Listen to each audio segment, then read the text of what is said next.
When there is an air emergency, your basic problem is to get down to Earth safely. But if you happen to be over hostile territory, you also have another problem, that of evading capture. Apart from the natural desire to get back home, the code of conduct requires you to make every possible effort to avoid capture and return to your unit. The means you will use to evade capture will depend largely on circumstances. But whatever means and actions you employ, you're going to have to rely heavily on camouflage. Camouflage is any measure or actions taken to mislead or deceive the enemy and make it possible to evade without being seen. You couldn't do anything to camouflage yourself as you came down, but you should have been thinking about it and looking for the kind of terrain and conditions that can give you the best chance to escape detection. You need to avoid populated areas or those that show signs of habitation. Generally, the more people around, the easier it is to be detected. You should have been looking for a place to hide as close as possible to where you land. Once you're on the ground, your primary concern is to get out of sight as quickly as possible, taking your equipment with you. This means out of sight from the air as well as from the ground. There are two types of observation you must guard against. One is being seen directly, or leaving visible evidence of your presence. The other is being spotted indirectly by animals or by detection devices. What you do once you're out of sight, of course, will depend on the circumstances. But if you have the time, you should begin by carefully selecting the equipment you want to take with you. Your parachute is definitely worth taking if you can, because you'll find many uses for it. The items in your survival kit will also be useful. What you can't or don't want to take, you must bury or hide. And here is where the camouflage begins. If you do any digging, the ground should be left the way it was, and any other evidence that you were there should be obliterated. Once you've taken care of these important details, your next job is to camouflage yourself and your equipment.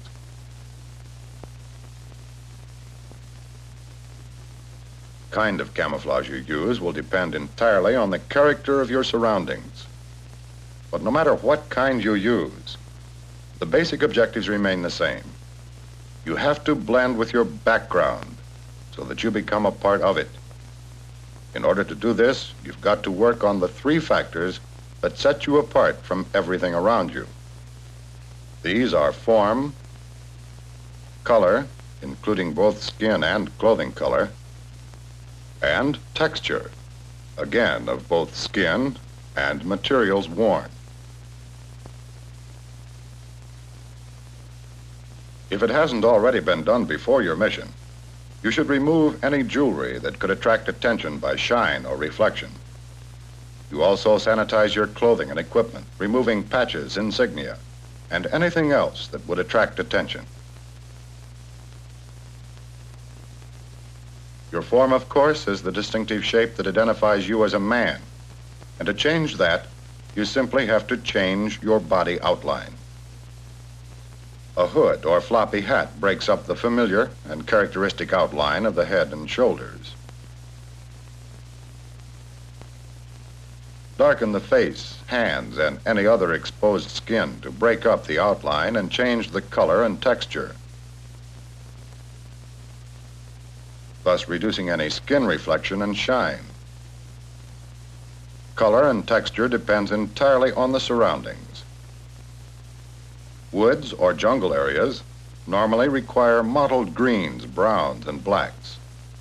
If you have nothing better, you can get this effect with dirt, mud, or even berry juices. You could also use charcoal and ashes and water, if they're available. Or even the sea marker dye or shark repellent, if you have water. Foliage can be used to break up the body outline. It also provides natural color and texture. In the desert or barren areas, the improvised clothing required for protection from the elements will break up body contours and can furnish the color for camouflage. The same can be said for barren Arctic areas where white is the predominant color. Wherever you are, your equipment must be given the same treatment so that it also blends with the background. The moment you begin to move, you must take additional measures to camouflage yourself. First, plan your movement to use foliage and terrain features for concealment and screening. Whenever possible, avoid open areas. The amount of light and shadow influence visibility, so constantly consider both of these factors during any movement, night or day.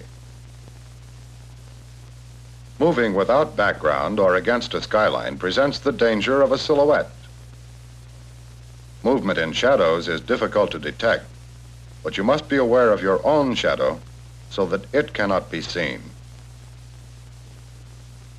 Since the background may change, for example, from barren Arctic to timbered terrain, you must be prepared to change color and texture to match. When a shelter is necessary, it too must be carefully camouflaged, and the same principles apply. First, the location must be carefully selected. It should be an area that the enemy would be least likely to search and lends itself to concealment. The shelter should be secluded, away from roads or trails. A natural shelter should be used if possible, because it lends itself to concealment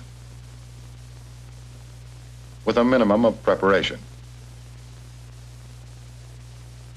Whatever is used to make the shelter must be arranged carefully so that nothing looks disturbed or out of place.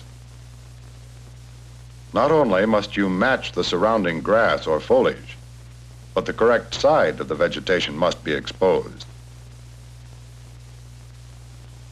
If grass or foliage is used, it has to be changed when it begins to show signs of wilting.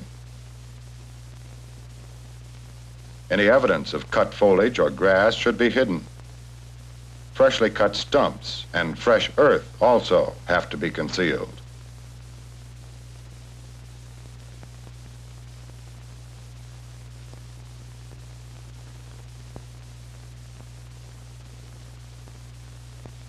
If you have to build a shelter, be sure to camouflage straight lines and the angularity. In different areas, you'll use different materials. In wooded or jungle areas, you can use grass, branches, brush, or leaves. But in barren areas, you'll probably have to rely on the terrain, using brush, stones, and earth. Your parachute is particularly valuable in the desert where you generally have fewer materials available. The brown or beige section of the parachute may blend well with the surroundings, and even other parts of the parachute can be used if covered with sand.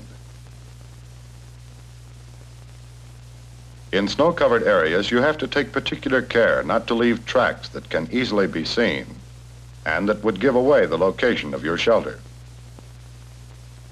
You'll generally use snow to build or dig a shelter. However, the white sections of your parachute can be used. Bad weather can be very helpful in hiding evidence of presence as well as discouraging or reducing search activities. Natural cave-like shelters can also be used wherever they are found, but they must be carefully selected. Obvious natural shelters near inhabited areas are dangerous because searchers normally check them first. When natural shelters are used, all openings should be carefully hidden to avoid deep shadows which will attract attention. Fires in enemy territory are dangerous, and before using one, a number of factors must be considered. The proximity or suspected proximity of the enemy, the time of day, the weather, the type of available fuels, and finally, the purpose or need for the fire. Because they can be seen both directly and by reflection, and smelled as well, fire should never be used unless there is a vital need. And when they are necessary, keep them small and carefully concealed underground if possible. Only dry, hard woods or other materials that produce a minimum of smoke should be burned. When possible, trees or overhanging branches should be used to help dissipate any smoke. The best time for a fire is early in the morning at first dawn, or in the evening at dusk when ground haze or fog will help conceal any smoke.